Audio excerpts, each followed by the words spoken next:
नमस्कार। Spread piece channel में आपका स्वागत है।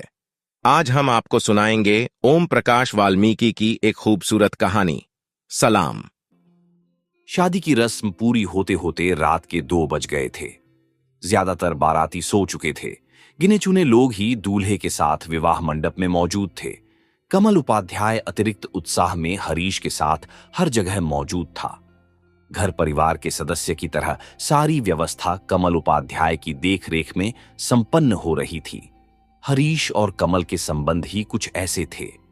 फेरों से लौटकर वे बरामदे में ऐसी जगह तलाशने लगे जहां थोड़ी देर पीठ टिकाकर पांव सीधे किए जा सकें। छोटे से बरामदे में एक साथ इतने सारे लोग गुड़मुड़ होकर सोए थे। ऐसी जगह नहीं बची थी कि खुलकर लेटा जा सके। कहीं बारात ठहराने के लिए स्कूल का बरामदा ही मिल पाया था। प्रधान जी ने स्कूल खोल देने की हामी तो भर दी थी, लेकिन ऐन वक्त पर हेडमास्टर कहीं रिश्तेदारी में चले गए थे। काफी भाग दौड़ के बाद भी चाबी नहीं मिली थी। आखिर हारकर बारात को बरामदे में ही ठहराना पड़ा था। स्कूल में जो हैंडपंप था, एक रात पहले किसी ने उसका हत्था और वॉल्व भी खोल लिए थे। पीने के पानी का और कोई इंतजाम वहां नहीं था। बड़ी मुश्किल से 2 मिट्टी के घड़े ही मिल पाए थे। रोशनी के नाम पर भी सिर्फ अंधेरा ही था। सड़क के लैंपपोस्ट की हल्की पीली रोशनी बरामदे तक आकर अंधेरे में तब्दील हो गई थी। हरीश ने दूल्हेपन के भार को उतारकर दीवार के सहारे पीठ टिका दी। कमल के लिए जगह बनाते हुए बोला, थोड़ी देर कमर सीधी कर लो, थक गए होगे। तुम्हें तो यहां काफी अटपटा लग रहा होगा। कमल ने मोजे और जूते सहेजते हुए कहा, रात भर की ही तो बात है, किसी तरह गुजर जाएगी। गांव के बारे में सिर्फ पढ़ा था, देखा आज ही है। कैसा लग रहा है? हरीश ने कमल को अपनी ओर खींचा। कैसा क्या? हालत दयनीय है। कितना धैर्य है लोगों में। कमल ने गहरी सांस ली। बरामदे के किनारे पर 2 बुजुर्ग अभी तक जगे थे। रुक रुक कर बातचीत कर रहे थे। हरीश और कमल की वार्तालाप सुनकर उनकी ओर मुखातिब हुए। उनमें से एक बोला, बेटे हरीश, तुम्हारा ये दोस्त पहली बार गांव आया है क्या? हां ताऊ जी, उत्तर कमल ने दिया। कौन बिरादर हो? बुजुर्ग ने बात आगे बढ़ाई। ताऊ, क्या इतना काफी नहीं है कि यह मेरा दोस्त है और मेरी बारात में शामिल है? हरीश ने नाराजगी व्यक्त की। बुजुर्ग किसी जमाने में अंग्रेज अफसर की सेवा टहल में थे। जब भी मौका मिलता दिखाने की कोशिश करते। मैंने कोई इंसलेट बात कही है क्या जो बुरा मान गए? बुजुर्ग चुप हो गया। ताऊ जी, आपकी बात का बुरा क्या मानना, मैं ब्राह्मण हूं और कुछ पूछना हो तो पूछिए। कमल ने विनम्रता दिखाई। बुजुर्ग ने कोई प्रत्युत्तर नहीं दिया। सो जाओ कमल, सुबह होने में अब ज्यादा देर नहीं है। हरीश ने बात बदलने की कोशिश की। कमल सोने का प्रयास करने लगा। कुछ देर की खामोशी के बाद बोला, हरीश, सो गए क्या? सुबह क्या होगा? हरीश की आंखों में नींद भरी हुई थी। अलसाए स्वर में बोला, सुबह? क्या मतलब? हरीश, सुबह जल्दी उठने की आदत है मेरी। चाहे देर रात 2 बजे सोऊं, नींद 5 बजे ही टूट जाती है। मां सुबह 5 बजे से ही पूजा पाठ में लग जाती हैं। उनकी खटर पटर से मैं भी उठ जाता हूं। बरसों से ऐसे ही चल रहा है।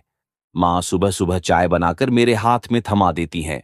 अब तो ऐसी आदत पड़ गई है कि यदि 6 बजे तक चाय न मिले तो सिर भारी होने लगता है। कमल ने अपनी तकलीफ सुनाई। यहां सुबह सुबह 6 बजे चाय कहां मिलेगी? हरीश ने असमर्थता जताई। बुजुर्ग ने बीड़ी सुलगा ली थी, जो अंधेरे में चमक पैदा कर रही थी। कमल से बोले, बाबूजी, गांव के बाहर एक दुकान तो है, आप सुबह जाकर देख लेना, शायद मिल जाए। आपने देखी है दुकान? कितनी दूर है? कमल ने उत्सुकता दिखाई। पास ही है। शाम को मैंने वहां से बीड़ी का बंडल खरीदा था। सामने जो गली है उससे सीधे चलते जाना। गली खत्म होते ही सड़क है, वहीं पर एक दुकान है, बुजुर्ग ने बताया।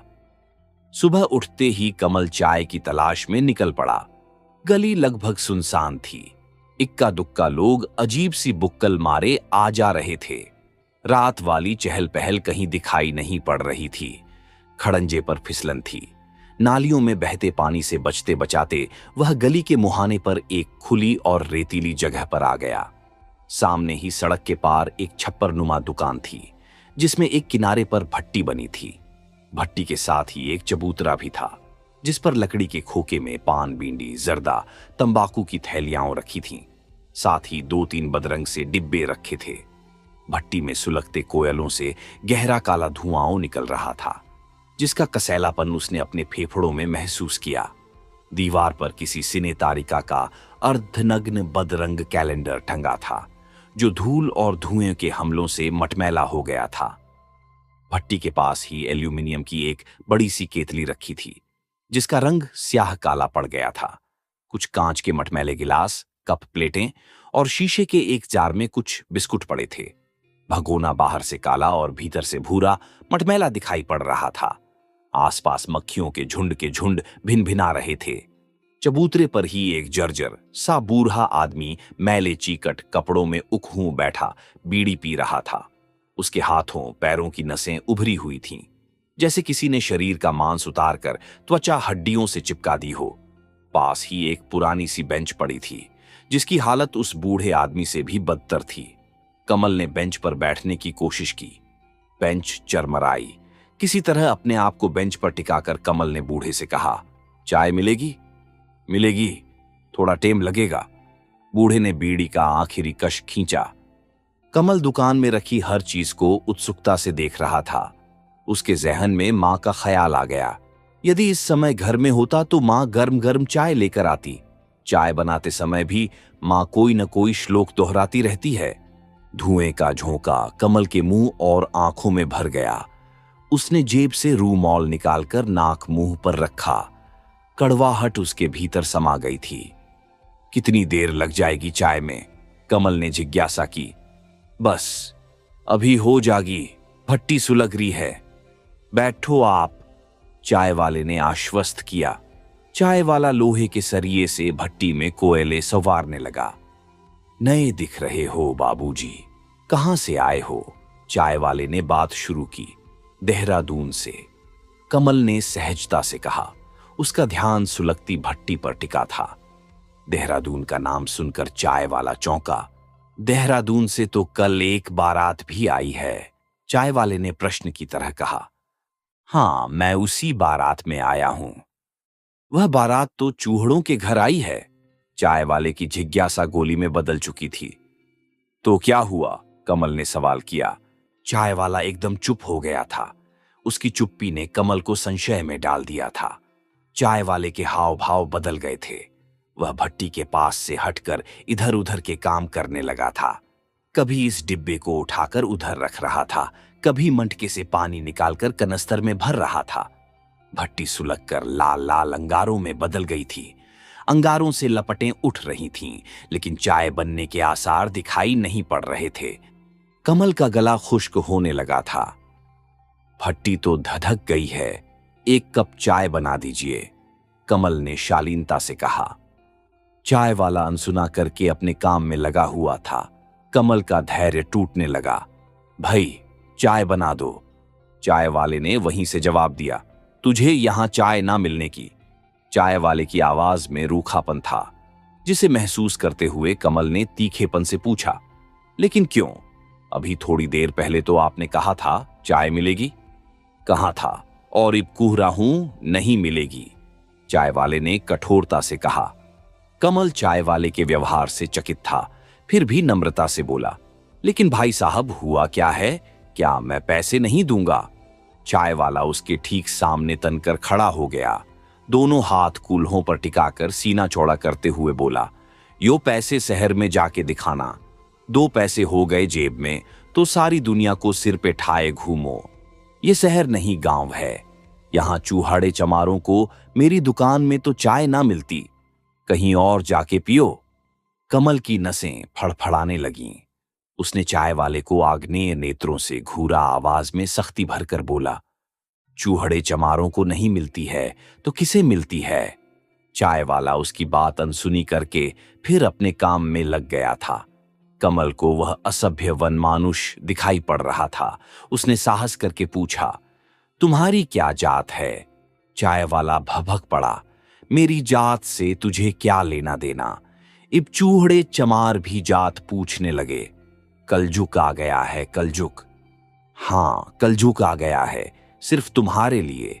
तुम अपनी जात नहीं बताना चाहते हो तो सुनो, मेरा नाम कमल उपाध्याय है। उपाध्याय का मतलब तो जानते ही होगे, या समझाऊं? उपाध्याय यानी ब्राह्मण। कमल ने आंखें तरेर कर कहा। चूहड़ों की बारात में बामन, चाय वाला कर्कशता, शहर में चूतियां बनाना। मैं तो आदमी को देखते ही पहचान लूं कि किस जात का है।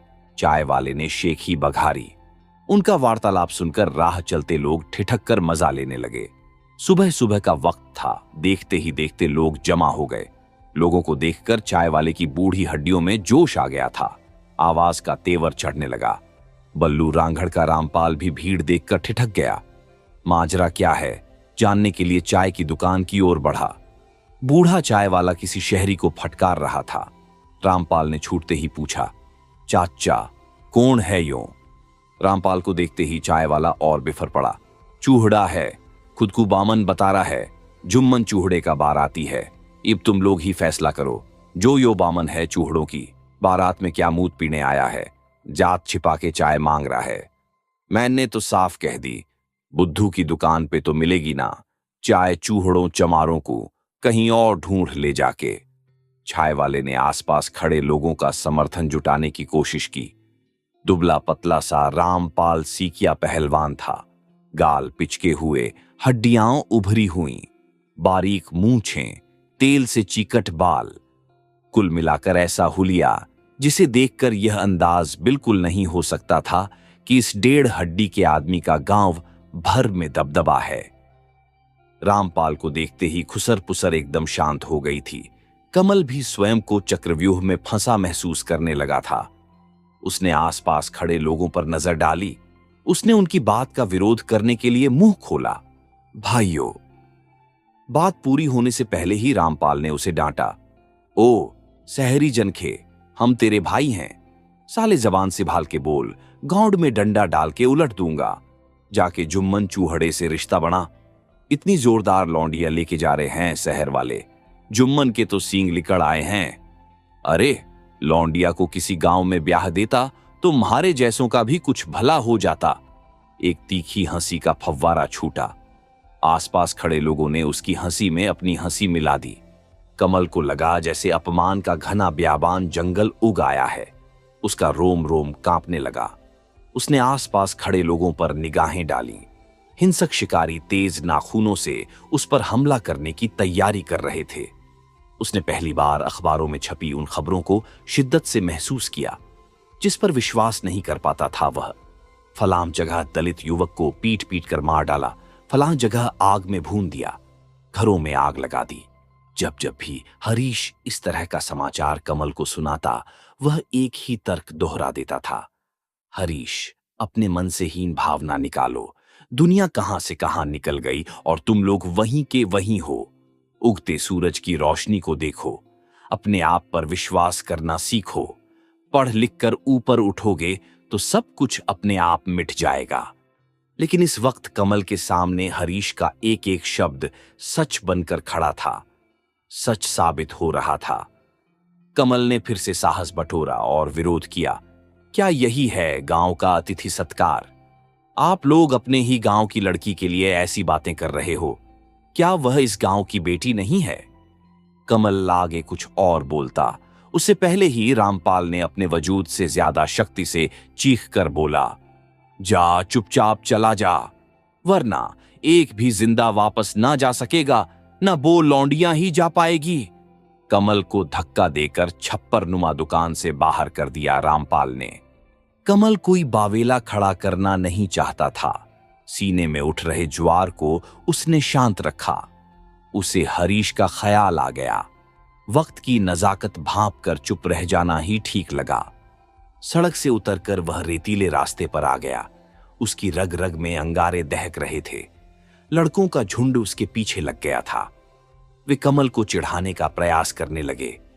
चूहड़ा चूहड़ा चूहड़ा, वे जोर जोर से चिल्ला रहे थे। प्रत्येक शब्द नश्त्र की तरह उसके जिस्म को चीरकर लहूलुहान कर रहा था। कमल लड़कों से बचकर गली की ओर लपका। तेज कदमों से लगभग दौड़ते हुए वह जनवासे में पहुंचा। उसकी सांस फूल गई थी, मूड बुरी तरह उखड़ा हुआ था। जिस्म पर अभी तक हजारों चींटियां रेंग रही थीं। पोर पोर गर्म दहकते लावे सा जल रहा था। उसे देखते ही हरीश ने पूछा, क्या बात है, चेहरा उतरा हुआ है? कुछ नहीं, ठीक हूं। कमल ने गहरी सांस ली। कहां चले गए थे? बड़ी देर लगा दी। चाय का इंतजाम कराया है, बस तुम्हारा ही इंतजार था, हरीश ने कहा। कमल दीवार के सहारे टिककर बैठ गया, चुपचाप, जैसे विचारों की सुनसान पगडंडियों पर अकेला विचरण कर रहा हो। उसे इस तरह खामोश देखकर हरीश ने पूछा, क्या बात है, कुछ परेशान लग रहे हो? नहीं, कुछ नहीं, बस थोड़ा सिर भारी है, कमल ने टालना चाहा। उसके जहन में 15 वर्ष पुरानी घटना दस्तक देने लगी, जिसकी स्मृति मात्र से ही उसके शरीर में एक लहर सी दौड़ गई। उस रोज कमल हरीश को पहली बार स्कूल से सीधा अपने घर ले गया था। पिताजी कहीं बाहर गए हुए थे। उसने अपनी मां से हरीश को मिलाया था। मां ने दोनों को खाने के लिए कुछ दिया था। हरीश ने पहला कौर उठाकर मुंह में रखा ही था कि कमल की मां ने पूछा, बेटे, तुम्हारे पापा क्या करते हैं? जी, नगर पालिका में सफाई कर्मचारी हैं, हरीश ने सहजता से उत्तर दिया। हरीश का जवाब सुनते ही कमल की मां आग बबूला हो गई थी। कमल के गाल पर एक झन्नाटेदार थप्पड़ पड़ा था। पता नहीं कहां कहां से इन कंजड़ों को पकड़कर घर ले आता है। खबरदार जो आगे से किसी हरामी को दोबारा यहां लाया। कमल पर यह हमला अप्रत्याशित था। वह न रोया न कोई प्रतिरोध ही कर सका था। सिर्फ फटी फटी आंखों से मां के गुस्से से भरे चेहरे को देखता रह गया था। मां ने हरीश को भी ढेर सी गालियां देकर घर से भगा दिया था। मां की दुत्कार फटकार से हरीश बुरी तरह आहत हुआ था। उसे पहली बार लगा था कमल और वह दोनों अलग अलग हैं। दोनों के बीच कोई फासला है। उसे अपने पड़ोसी सुगना के शब्द याद आ रहे थे, बेटे, बामन से दोस्ती रास नहीं आएगी। लेकिन हरीश ने सुगना की बात को कभी अहमियत नहीं दी थी। कमल उसके लिए अपना था, एकदम सगा, बल्कि अपनों से कहीं ज्यादा। इस घटना ने हरीश के मन पर कई खरोंचें डाल दी थीं। हरीश के जाने के बाद मां लगातार बड़बड़ाती रही थी। सारा घर दोबारा धोया गया था। गंगा जल छिड़क कर जमीन पवित्र की गई थी। कमल के बाल मन में भी एक दरार पैदा हो गई थी। वह चुपचाप जाकर अपने कमरे में लेट गया था। ढेरों सवाल उसके मन को कचोट रहे थे। आखिर मां ने ऐसा क्यों किया? क्या कमी है हरीश में? दिन भर उसने कुछ नहीं खाया था। रात में भी मां ने बहुत समझाया था, ऊंच नीच बताई थी, फिर भी वह चुपचाप निर्विकार मुद्रा में बैठा था। मां के सारे दांव उसे मनाने में हार गए थे। बेटे, इनके संस्कार गलत हैं, ये छोटे लोग हैं, इनके साथ बैठने से बुरे विचार मन में पैदा होते हैं। और भी कई बातें मां ने बताई थीं, लेकिन कमल के अनुभव इन सबसे भिन्न थे। मां के तर्कों से जब वह ऊबने लगा तो आखिर उसने मां से पूछ ही लिया, तुम कभी उनके घर गई हो, उनसे मिली हो? फिर कैसे जानती हो वे बुरे लोग हैं? मां अवाक होकर कमल का चेहरा देखने लगी थी। कमल की आंखों में गुस्सा नहीं था, ऐसा कुछ था जो धीरे धीरे बर्फ की तरह पिघल रहा था, जिसे वह पकड़ना चाहती थी पर उसकी पकड़ में नहीं आ रहा था। मां ने हारकर एक समझौता कर लिया था, जिसकी जानकारी हरीश को कभी नहीं हुई। हरीश के खाने पीने के लिए कुछ बर्तन अलग रख दिए थे। तब से आज तक कमल एक ऐसी अंधेरी गली में चल रहा था जहां रोशनी का कोई कतरा दिखाई नहीं देता है। उसे हमेशा लगता है जैसे वह हरीश से विश्वासघात कर रहा है। कमल को ख्यालों में डूबा देखकर हरीश ने उसे टोका, कहां खो गए? लो, चाय पियो। एक देहाती लड़का चाय के 2 गिलास थामे खड़ा था। कमल ने एक गिलास उसके हाथ से ले लिया। चाय की चुस्की लेते हुए कमल का बिगड़ा हुआ मूड बदलने लगा। चाय पीने के बाद सिरदर्द से भी थोड़ी राहत महसूस की उसने। सूरज सिर के ऊपर चढ़ गया था। शादी वाले घर में काफी चहल पहल थी। दोपहर के खाने में विशेष इंतजाम किया गया था। पास के कस्बे से नान और मीट बनाने के लिए कारीगर बुलाया गया था। एक मोटा ताजा बकरा काटा गया था। पके हुए मीट और गर्म मसालों की महक पूरे आंगन में फैल गई थी। कुछ लोग सुबह से ही दारू पीने बैठ गए थे। काफी हो हल्ला होने लगा था। बच्चों की चिल्लापों अलग थी। बड़े बूढ़े हुक्के की गुड़गुड़ में अपने जमाने को याद कर रहे थे। औरतों की व्यस्तता कुछ अलग थी। हरीश की सास ने पुराने कपड़ों पर एक नई ओढ़नी डाल ली थी। दूल्हे को साथ लेकर उसे सलाम पर जाना था। हरीश के पिताजी कुछ परेशान दिखाई दे रहे थे। कमल ने परेशानी का कारण जानना चाहा तो वे टाल गए। सुबह से ही कुछ चल रहा था जिसका थोड़ा आभास कमल को होने लगा, लेकिन कोई भी उसके सामने खुलकर बात नहीं कर रहा था। हरीश के ससुर जुम्मन ऋषिकेश में सरकारी कर्मचारी थे। परिवार गांव में रहता था। पारंपरिक जीवन था। गांव के कई परिवारों में साफ सफाई का काम हरीश की सास करती थी। जुम्मन की बड़ी लड़की बाप के साथ ऋषिकेश में ही रहती थी, सरकारी मकान में। आस पड़ोस की देखा देखी जुम्मन ने उसे भी स्कूल भेज दिया। देखते देखते उसने हाई स्कूल की परीक्षा पास कर ली थी। साथ ही उसमें सुघड़ता भी आ गई थी। अच्छा परिवेश पाकर उसमें बदलाव आ गया था। गांव भर की लड़कियों से अलग दिखाई पड़ती थी। वैसे इस गांव की वह पहली लड़की थी जिसने हाई स्कूल पास किया था।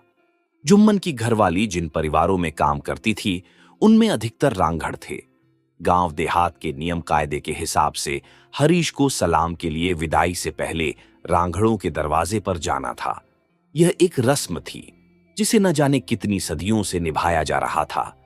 हरीश के पिताजी ने साफ इनकार कर दिया था, हम सलाम पर अपने लड़के को नहीं भेजेंगे। रांगड़ परिवारों से कई बार बुलावा आ चुका था। बिरादरी के बड़े बूढ़े अपने अपने तर्क देकर ऊंच नीच समझा रहे थे। बाप दादों की रीत है, एक दिन में तो ना छोड़ी जावे है, वे बड़े लोग हैं। सलाम पे तो जाना ही पड़ेगा, और फिर जल में रहकर मगरमच्छ से बैर रखना तो ठीक नहीं है। और इसी बहाने कपड़ा लत्ता बर्तन भांडे भी नेक दस्तूर में आ जाते हैं। हरीश ने भी स्पष्ट तौर पर कह दिया था, मुझे न ऐसे कपड़े चाहिए न बर्तन, मैं अपरिचितों के दरवाजे सलाम पर नहीं जाऊंगा। हरीश ने जब जब भी किसी दूल्हे या दुल्हन को इस तरह दरवाजे दरवाजे घूमते देखा, उसे लगता था जैसे स्वाभिमान को चिंदी चिंदी करके बिखेरा जा रहा है। बाजे गाजे के साथ घूमता दूल्हा निरीह जीव दिखाई पड़ता था। दामाद हो या नई नवेली दुल्हन, सलाम के लिए घर घर जाने का रिवाज है जो हमने नहीं पुरखों ने बनाया था, जिसे इस तरह छोड़ देना ठीक नहीं है। गांव में रहना है, 10 जरूरतें हैं, जुम्मन ने जोर देकर कहा। जो समझें, हरीश ने तीखे शब्दों में कहा। आप चाहे जो समझें, मैं इस रिवाज को आत्मविश्वास तोड़ने की साजिश मानता हूं। यह सलाम की रस्म बंद होनी चाहिए। सुनकर कमल हरीश की ओर बढ़ा। कमल को अपनी ओर आते देखकर हुआ था। हरीश चुप हो गया। हरीश का चेहरा तनाव से कसा हुआ था। क्या बात है हरीश, कुछ मुझे भी तो बताओ, कमल ने जिज्ञासा प्रकट की।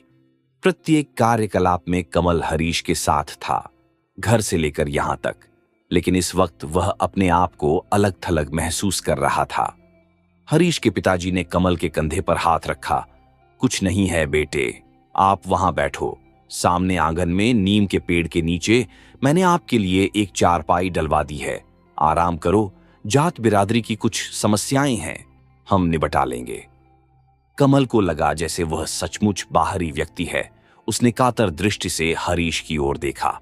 हरीश ने आंखों के इशारे से शांत रहने के लिए कहा। कमल जाकर चारपाई पर बैठ गया। दोपहर होते होते बात पूरे गांव में फैल गई। जुम्मन के झंवाई ने सलाम पर आने से मना कर दिया है। गांव के रांगड़ बल्लू रांगड़ की चौपाल पर जुटने लगे थे। ऐसा लग रहा था जैसे जौहड़ के पानी में किसी ने कंकड़ फेंक दिए हों। गोल गोल लहरें घूमकर किनारों तक फैल गई थीं। रांगड़ गुस्से में फनफनाए घूम रहे थे। बल्लू रांगड़ का सीकिया पहलवान रामपाल कमल उपाध्याय को चाय की दुकान से धकिया कर चौड़ा हुआ घूम रहा था। अपनी बहादुरी का किस्सा समूचे गांव को सुना चुका था। कैसे एक चहूड़े को उसने चाय की दुकान में जात छिपाकर चाय पीते रंगे हाथों पकड़ लिया। बराती था इसलिए छोड़ दिया। यह हरकत किसी और ने की होती तो अभी तक अर्थी सज रही होती। लोग सुनते और मजा लेते, साथ ही अपनी ओर से कुछ जोड़ देते। दोपहर तक चर्चा पूरे गांव में फैल गई थी। बल्लू रांगड़ हालात देखकर खुद जुम्मन के घर आया। आते ही उसने जुम्मन और उसकी घरवाली को मेहमानों के सामने ही फटकार सुनाई। जुम्मन तेरा जवाई इब तक सलाम, पर क्यों नहीं आया? तेरी बेटी का ब्याह है तो हमारा भी कुछ हक बनता है। जो नेक दस्तूर होता है वो तो निभाना ही पड़ेगा। हमारी बहू बेटियां घर में बैठी इंतजार कर रही हैं, उसे लेके जल्दी आ जा। जुम्मन ने सिर पर लिपटा कपड़ा उतारकर बल्लू रांघड़ के पांव में घर दिया। चौधरी जी, जो सजा दोगे भुगत लूंगा। बेटी को विदा हो जान दो। जमाई पढ़ा लिखा लड़का है, गांव देहात की रीत ना जाने है।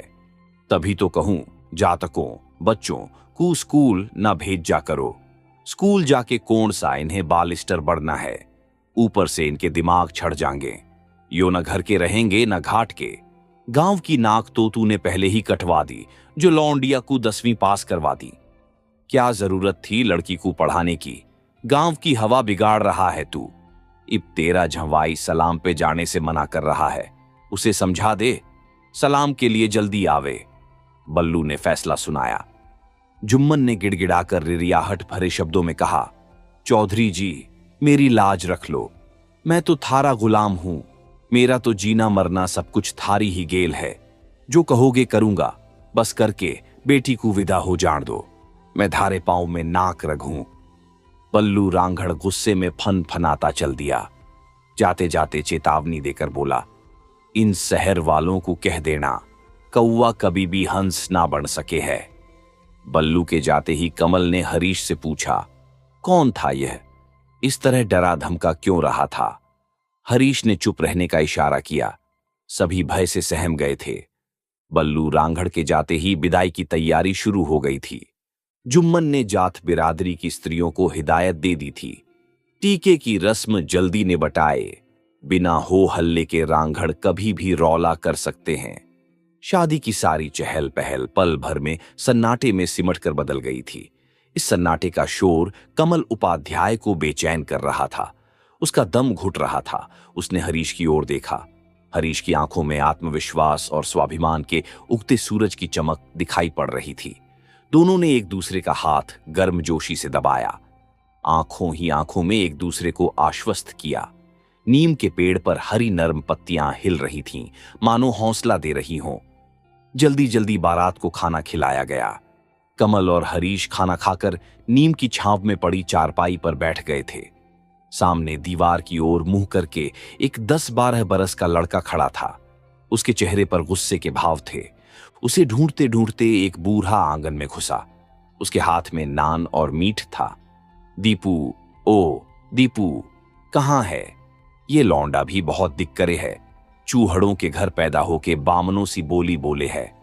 उसे दीवार के पास खड़ा देख उसने डांटा, तू यहां छुपा खड़ा है? मैं कब से तुझे ढूंढ रहा हूं। ले रोटी खा ले। ले देख कितना अच्छा मीठ बना है। बूढ़े ने मनाने की कोशिश की। ना, मैं नहीं खाता, इसे खाए मेरा मूत, लड़के ने ऐंठते हुए कहा। पर क्यों, क्या हुआ है इसमें? बूढ़े ने तलखी से कहा। मुसलमान के हाथ की बनी रोटूटी मैं नहीं खाता, लड़के ने दूर हटते हुए कहा। मुसलमान? कौन मुसलमान? वो जो गाड़ा वहां बैठा रोटी बना रहा है। लड़के ने रोटी बनाने वाले कारीगर की ओर इशारा किया। वो तो हिंदू है, चल कर देख ले। बूढ़ा उसे खींच कर ले जाने लगा। लड़का घिसटते हुए बूढ़े के पीछे पीछे जा रहा था। चीख चीख कर कह रहा था, नहीं, वह मुसलमान है। मैं नहीं खाऊंगा उसके हाथ की बाणी रोटी, मैं नहीं खाऊंगा। अबे उल्लू की दुम, एक बार चल के तो देख ले, फिर कहना। बूढ़ा उसे घसीट कर भट्टी की ओर ले गया, जहां नान बन रहे थे। लड़के के चीखने की आवाज लगातार आ रही थी। नहीं नहीं, मैं मुसलमान के हाथ की बनी रोटी नहीं खाऊंगा, नहीं खाऊंगा, नहीं खाऊंगा। कमल और हरीश फटी फटी आंखों से उस लड़के को देख रहे थे। कुछ देर पहले जगह आत्मविश्वास लड़के की आवाज में दबने लगा था। कमल और हरीश दोनों खामोशी के अंधेरे जंगल में भटक गए थे। उन्होंने एक दूसरे की ओर देखा और गहरी सांस ली। आप सुन रहे थे ओम प्रकाश